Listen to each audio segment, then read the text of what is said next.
फॅक्टोराइज problem 1 x cube plus 64 y cube. आता इथे x cube आहे आणि 64 हा 4चा क्यूब आहे. तर याला आपण काय लिहू शकतो 4yचा होल क्यूब. म्हणजे याला आपण असं लिहू शकतो एक्स क्यूब प्लस 64ला 4yचा होल क्यूब. आणि आता याला आपल्याला काय करायचं आहे फॅक्टोराइज करायचं आहे. तर याच्यासाठी आपल्याला ऑल्जेब्रिक आयडेंटिटी वापरावं लागेल. कोणती ए क्यूब प्लस बी क्यूबची. A cube plus B cube ही आयडेंटिटी काय आहे फर्स्ट ब्रॅकेटमध्ये ए प्लस बी आणि सेकंड ब्रॅकेटमध्ये ए square minus A B plus B square. आता बघा ए म्हणजे फर्स्ट टर्म झाली, बी म्हणजे सेकंड टर्म. म्हणजे फर्स्ट टर्मचा क्यूब प्लस सेकंड टर्मचा क्यूब.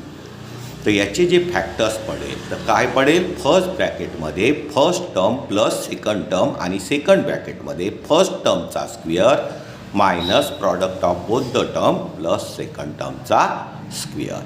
आता इथे एक्सला आपण फर्स्ट टर्म म्हणू आणि 4yला सेकंड टर्म म्हणू. तर या आयडेंटिटीप्रमाणे याचे जे फॅक्टर्स आहे ते कसे पडेल एक्स क्यूब म्हणजे फर्स्ट टर्म झाली आणि 4y ही सेकंड टर्म झाली. तर याचे फॅक्टर्स पडेल फर्स्ट ब्रॅकेटमध्ये first term plus second term म्हणजे एक्स प्लस 4y आणि सेकंड फॅक्टर काय पडेल फर्स्ट टर्मचा स्क्वेअर म्हणजे एक्सचा square minus product of both the term. तर x into 4y plus second टर्मचा स्क्वेअर म्हणजे 4yचा square whole square is equal to x plus 4y first ब्रॅकेटमध्ये राहील आणि सेकंड ब्रॅकेटमध्ये एक्स स्क्वेअर मायनस 4ला पहिले लिहून घेऊ 4 इंटू एक्स इंटू 4y म्हणजे काय होईल 4xy आणि प्लस 4चा स्क्वेअर काय होऊन जाईल 16 आणि yचा square y square. These are the factors of given problem. Problem 2 125 p cube plus Q cube. याला आपल्याला काय करायचं आहे फॅक्टोराइज करायचं आहे. तर आपल्याला 125 5चा क्यूब माहिती आहे. तर 125 पी क्यूबला आपण काय लिहू शकतो 5pचा होल क्यूब 5pचा whole cube plus Q cube. आता याचे आपल्याला फॅक्टर्स पाडायचे आहे. तर याच्यासाठी आपल्याला ऑल्जेब्रिक आयडेंटिटी वापरावं लागेल. ती कोणती ए cube plus B cube. A cube plus B cube ही आयडेंटिटी काय आहे identity a cube plus B cube is equal to first ब्रॅकेटमध्ये ए प्लस बी आणि सेकंड ब्रॅकेटमध्ये ए square minus A B plus B square. आता इथे एला आपण फर्स्ट टर्म म्हटलं आणि बीला सेकंड टर्म म्हटलं. तर first term cube plus second term cube याचे फॅक्टर्स कसे पडेल फर्स्ट ब्रॅकेटमध्ये first term plus second term आणि सेकंड ब्रॅकेटमध्ये फर्स्ट टर्मचा square minus product of both the term plus second term square. आता इथे 5pला आपण फर्स्ट टर्म म्हणू आणि क्यूला आपण सेकंड टर्म म्हणू. आणि आता first term cube plus second term क्यूबचे फॅक्टर काय पडेल फर्स्ट ब्रॅकेटमध्ये first term plus second term म्हणजे 5p प्लस क्यू आणि सेकंड ब्रॅकेटमध्ये फर्स्ट टर्मचा स्क्वेअर म्हणजे 5pचा square minus product of both the term म्हणजे 5p into q plus second टर्मचा स्क्वेअर म्हणजे क्यूचा स्क्वेअर. मग आपल्याला फर्स्ट फॅक्टर काय मिळेल 5p प्लस क्यू आणि सेकंड फॅक्टर 5चा स्क्वेअर काय होईल 25 आणि पीचा square P square minus 5p into Q काय होईल 5p Q plus Q square. These are the factors of given problem. Problem 3. 125 के क्यूब प्लस 27 एम क्यूब. आपल्याला काय करायचं आहे? फॅक्टोराईज करायचं आहे.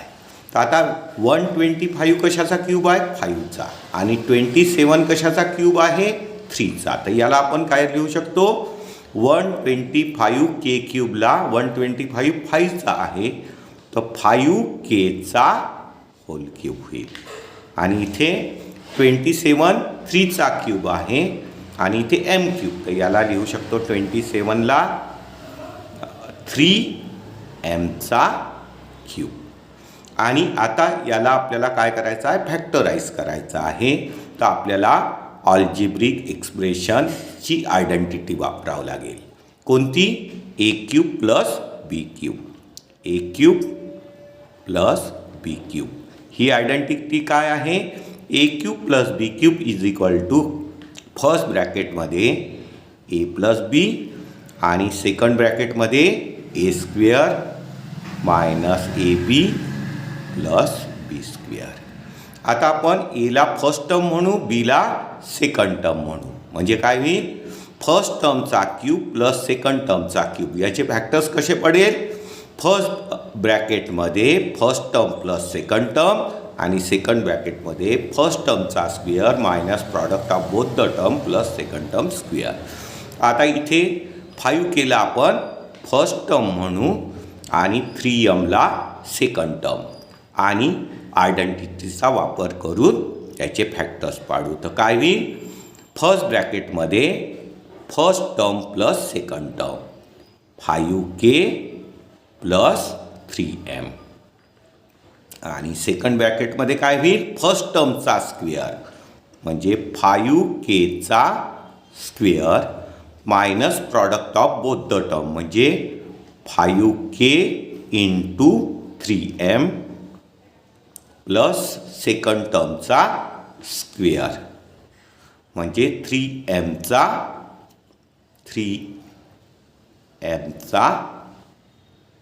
स्क्वेअर सेकंड टर्मचा स्क्वेअर. मग याला सॉल्व केलं तर फर्स्ट ब्रॅकेटमध्ये काय आहे? 5K प्लस 3m आणि सेकंड ब्रॅकेटमध्ये 5चा स्क्वेअर काय होईल? 25. Kचा स्क्वेअर K स्क्वेअर मायनस 5 3 जार 15 आणि K into m KM plus 3चा स्क्वेअर 9 आणि mचा square m square. These are the factors of given problem. Problem 4. 2l cube plus 432 m cube. याचे आपल्याला काय करायचे आहे? फॅक्टर्स पाडायचे आहे. आता 2l क्यूब, 2 हा कशाचाच क्यूब नाही आहे आणि 432 पण नाही आहे. तर आपल्याला काय करावं लागेल? याच्यातनं पहिले 2 कॉमन काढावं लागेल. इथनं जर आपण 2 कॉमन काढले तर काय राहील? 2 कॉमन निघाले, इथे राहील l क्यूब प्लस 432. यामधनं आपण 2 कॉमन काढू. तर 2 कॉमन काढलं तर यातला 2ने डिवाईड करावं लागेल. तर 2 2 जार 4, 2 1 जार 2 कॅरी 1, 2 6 जार 12. 2 कॉमन काढलं तर इथे राहील 2 1 216 आणि m क्यूब. आता एक फॅक्टर आपल्याला 2 मिळाला आणि इथे काय लिहिलं आहे? l cube plus 216 m cube. आता 216 कशाचा क्यूब आहे? 6चा क्यूब आहे. म्हणजे आपण याला आता कसं लिहू शकतो? 2 इन ब्रॅकेट l क्यूब आणि 216 6चा क्यूब आहे. इथे 6mचा होल क्यूब लिहू शकतो. आणि आता आपण l क्यूब प्लस 6mचा क्यूब याचे फॅक्टर्स पाडण्यासाठी अल्जेब्रिक आयडेंटिटी वापरू शकतो. A cube plus B cube. तर ती काय आहे? ए cube plus B cube is equal to first ब्रॅकेटमध्ये ए प्लस बी आणि सेकंड ब्रॅकेटमध्ये ए square minus AB plus B². आता Aला आपण फर्स्ट टर्म म्हणू आणि Bला सेकंड टर्म. म्हणजे first term cube plus second term cube याचे फॅक्टर्स कसे पडेल? फर्स्ट ब्रॅकेटमध्ये first term plus second term आणि सेकंड ब्रॅकेटमध्ये फर्स्ट टर्मचा square minus product of both the term plus second term square. तर इथे L³ आपण फर्स्ट टर्म म्हणू आणि 6m सेकंड टर्म. म्हणजे याचे आयडेंटिटीप्रमाणे कसे फॅक्टर्स पडेल? तर पहिले हा जो 2 फॅक्टर काढला आहे हा लिहून घेऊ, त्याच्यानंतर याचे फॅक्टर्स. तर काय होईल? फर्स्ट फॅक्टर काय होईल? First term plus second term म्हणजे L प्लस 6m. आणि सेकंड फॅक्टर काय होईल? फर्स्ट टर्मचा square minus product of both the term म्हणजे L into 6m plus second टर्मचा स्क्वेअर म्हणजे 6mचा स्क्वेअर. मग याला सॉल्व केलं तर काय होईल? फर्स्ट फॅक्टर 2 झाला, second factor L plus 6m आणि इथे काय होईल? L² minus L into 6m म्हणजे 6LM प्लस 6चा स्क्वेअर काय होऊन जाईल? 36 आणि mचा square m². These are the factors of given problem. Problem 5. 24a³ plus 81b³ याचे आपल्याला काय पाडायचे आहे? फॅक्टर्स पाडायचे आहे. तर 24 कशाचा क्यूब आहे का? नाही. 81 नाही. तर मग आपल्याला यातनं काय करावं लागेल? कॉमन काढावं लागेल. तर इथनं काय कॉमन निघते? 3 कॉमन निघते. 3 8 जार 24 आणि 3 27 जार 81 म्हणजे यातनं आपण 3 कॉमन काढू शकतो. इथनं जर आपण 3 कॉमन काढला तर आपल्याला फर्स्ट फॅक्टर 3 मिळून जाईल. तर 3 कॉमन काढला तर 3 8 जार 24 म्हणजे इथे 8a³ राहील प्लस 81मधनं जर 3 कॉमन काढला तर इथे किती येईल? 27b³. आता इथे बघा 8 हा 2चा क्यूब आहे आणि 27 हा 3चा क्यूब आहे. तर याला आपण कसं लिहू शकतो? 3 पहिले ब्रॅकेटच्या बाहेर कॉमन काढलेला आहे आणि इथे याला आता काय लिहू शकतो? 8ला 2चा क्यूब म्हणजे 2aचा होल क्यूब प्लस 27 3चा क्यूब म्हणजे याला लिहू शकतो 3bचा होल क्यूब. आणि एक फॅक्टर आपल्याला 3 मिळालेला आहे आणि आता 2a³ प्लस 3b³ फॅक्टर्स पाडायचे आहे. तर याच्यासाठी आपल्याला अल्जेब्रिक आयडेंटिटी वापरावं लागेल. कोणती? a³ plus b³. a³ plus b³. तर ही आयडेंटिटी काय आहे? a³ plus b³ is equal to first ब्रॅकेटमध्ये a प्लस b आणि सेकंड ब्रॅकेटमध्ये a² minus ab plus b². आता आपण एला फर्स्ट टर्म म्हणू आणि बीला सेकंड टर्म.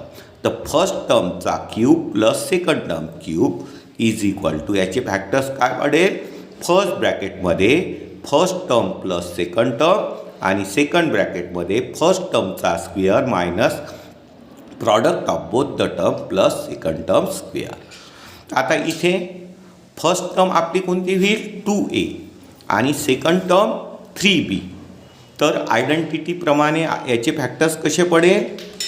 पहिले 3 फॅक्टर लिहून घेऊ आणि 2aला आपण फर्स्ट टर्म म्हटलं, 3bला सेकंड टर्म म्हटलं. याचे फॅक्टर्स कसे पडेल? फर्स्ट फॅक्टर फर्स्ट ब्रॅकेटमध्ये first term plus second term म्हणजे 2a प्लस 3b आणि सेकंड फॅक्टर काय होईल? सेकंड ब्रॅकेटमध्ये फर्स्ट टर्मचा स्क्वेअर म्हणजे 2aचा square minus product of both the term म्हणजे 2a into 3b plus second टर्मचा स्क्वेअर. सेकंड टर्म 3b चा स्क्वेअर. मग इथे काय होऊन जाईल, फर्स्ट फॅक्टर 3 झाला, second factor 2a plus 3b आणि थर्ड फॅक्टर काय होईल 2चा स्क्वेअर 4 आणि एचा स्क्वेअर ए स्क्वेअर, म्हणजे याला आपण 4a स्क्वेअर लिहू, मायनस 3 इंटू 2 इंटू 2 इंटू 3 किती होऊन जाईल 6 इंटू ab प्लस 3चा स्क्वेअर 9 आणि बीचा स्क्वेअर बी स्क्वेअर, म्हणजे इथे होऊन जाईल 9b square. These are the factors of given problem 6. y cube plus 1/8y cube, याला आपल्याला काय करायचं आहे, फॅक्टोराईज करायचं आहे. इथे 8 हे कशाचा क्यूब आहे, 2चा क्यूब, म्हणजे आपण याला कसं लिहू शकतो, y क्यूब प्लस 1चा क्यूब 1 होईल, 8चा क्यूब 2 होईल आणि 2yचा होल क्यूब होईल. आणि आता इथे ए क्यूब आहे प्लस 1/2yचा होल क्यूब. इथे आपल्याला अल्जेब्रिक आयडेंटिटी वापरावं लागेल, A cube plus B cube. तर ए क्यूब प्लस बी क्यूबची आयडेंटिटी काय आहे, ए क्यूब प्लस बी क्यूब. ही आयडेंटिटी काय आहे, ए cube plus B cube is equal to first ब्रॅकेटमध्ये ए प्लस बी आणि सेकंड ब्रॅकेटमध्ये ए square minus A B plus B square. आणि आता आपण एला फर्स्ट टर्म म्हटलं आणि बीला सेकंड टर्म म्हटलं, तर फर्स्ट टर्मचा क्यूब प्लस सेकंड टर्मचा क्यूब याचे फॅक्टर्स कसे पडेल, फर्स्ट ब्रॅकेटमध्ये first term plus second term आणि सेकंड ब्रॅकेटमध्ये फर्स्ट टर्मचा square minus product of both the term plus second term square. तर आता इथे वायला आपण फर्स्ट टर्म म्हणू आणि 1/2yला सेकंड टर्म म्हणू, म्हणजे फर्स्ट टर्मचा क्यूब प्लस सेकंड टर्मचा क्यूब. तर आयडेंटिटीप्रमाणे याचे फॅक्टर्स काय होईल, फर्स्ट ब्रॅकेटमध्ये first term plus second term म्हणजे y प्लस 1/2y आणि सेकंड ब्रॅकेटमध्ये फर्स्ट टर्मचा square y square plus minus product of both the term म्हणजे y into 1/2y plus second term square म्हणजे 1/2yचा स्क्वेअर. मग फॅक्टर फर्स्ट फॅक्टर आपला कोणता पडला, y प्लस 1/2y आणि सेकंड फॅक्टर काय होईल y स्क्वेअर. इथे y कुठे आहे न्यूमरेटरमध्ये, y कुठे आहे डिनॉमिनेटरमध्ये, y काय होऊन जाईल कॅन्सल, म्हणजे मायनस 1/2 प्लस 1चा स्क्वेअर 1, 2चा स्क्वेअर 4 आणि yचा स्क्वेअर y स्क्वेअर, म्हणजे इथे होईल 4y square. These are the factors of given problem. Problem 7. A cube plus 8/a cube, याला आपल्याला काय करायचं आहे, फॅक्टराईज करायचं आहे.